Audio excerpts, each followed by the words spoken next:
Today in the corruption clown circus known as the Karen Reed trial, the prosecution rests. Which is great because they proved absolutely nothing, and now we can watch the defense smoke these fools and set Karen free once and for all. Oh, and their star witness, the accident reconstruction snurd, got paid over $300,000 to do the most slop-a-lop job ever done in the history of time. Over 300 clips!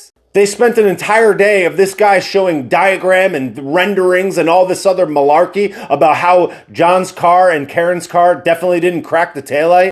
And then Alessi, the goat, walks in there and he's like, yo, did you account for the hydraulic system that could move the car up and down 5 inches? Which basically would completely eviscerate every single thing that this guy just wasted over a day talking about. And then he said, oh, why didn't you show a photo of the car parked up right next to it, an actual photo of the two right next to each other, supposedly colliding, where it wasn't touching. We got all these renderings and whatnot, but no photo of the actual thing not hitting the thing. Just a bunch of diagrams and data points and a bunch of hullabaloo. Because that's kind of like, I don't know, the second most important thing in the entire trial, but all right. And then this snarg Barkley, who could barely answer a question, has this big reveal that's supposed to be the undisputed truth that's supposed to send this woman to prison for the rest of her life. And the best he could do is stand next to the car going 2 miles an hour and rub blue paint on his arm. Meanwhile, they didn't tell you the path that it actually traveled. They couldn't prove that she actually traveled that distance in what direction. She obviously would have backed right into Higgins' car, which had a plow on the front of it, would have severely damaged it. Yeah, she just backed up 83 feet and nobody saw it or anything. And John just stood there just waiting to get clipped by this car. Car would have been traveling 25 miles an hour or whatever in reverse. Would have been pretty loud. The guy just stands there. Oh, there's glass on the bumper, but it doesn't match the cup.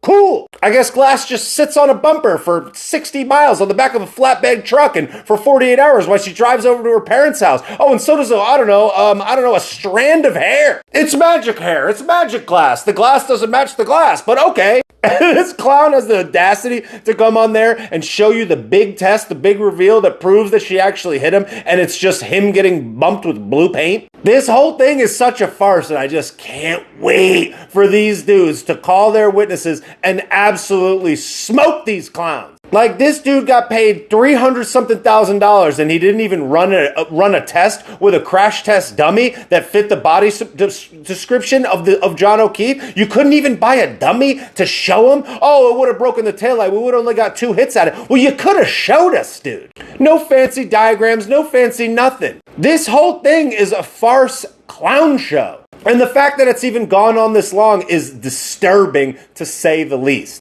And when Karen's car backed into John O'Keefe's car on video in the driveway, no accounting for that 5-inch difference, which would have completely changed the whole thing. No photo showing the two cars directly next to each other and showing the gap of how it could have not happened. What a clown show. And as far as I'm concerned, all the supposed evidence, DNA evidence that they didn't even check with the theoretical suspects in this case, that was mysteriously just had no chain of custody and was waited 6-something weeks to actually go into evidence.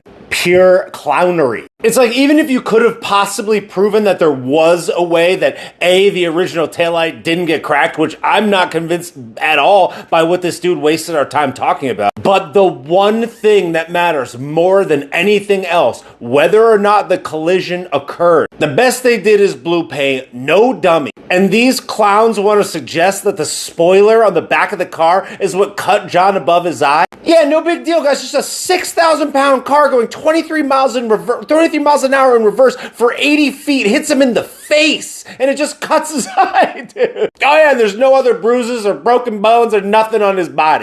Cool, that's believable. Yeah, send her to prison for life. And we're all just gonna casually forget that this dude was 7 feet off the roadway. Oh, and when the snowplow driver drove by, lucky the snowplow driver, which I'm sure we'll hear from soon, he just sees a Ford Edge that happened to be potentially, allegedly owned by a member of the Albert family, parked right exactly where the body was at 3 o'clock in the morning when it was supposedly there.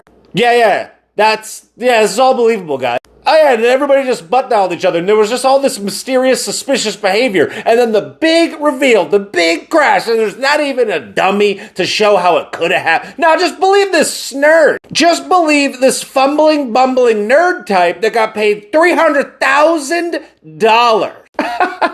Oh yeah, I just measured the car, but I measured it how it was on the hydraulics, just how it sat, because that's probably what it would have been. Even though the car changes the hydraulics on its own, and all these other shady actors had possession of the car. You don't think they could just press the button to change the hydraulic? Oh yeah, and all those cuts on his arm, yeah, that came from a side swipe from a car, from a shattered taillight, through his shirt. But there's no skin on the lights. Oh, and no blood, by the way. No blood. All I have to say for my free Karen Reed fans out there, it's about to go down because the defense starts calling their witnesses and making their case tomorrow. We are one sleep away from perhaps the greatest show of all time. And the saddest part of it all, aside from the fact that I believe, and so many others that have a brain believe that Karen Reed is being framed for murder, an innocent woman, is that this will still, even if she is proven not guilty, not bring any justice for whomever really ended John O'Keefe's life. Embarrassing.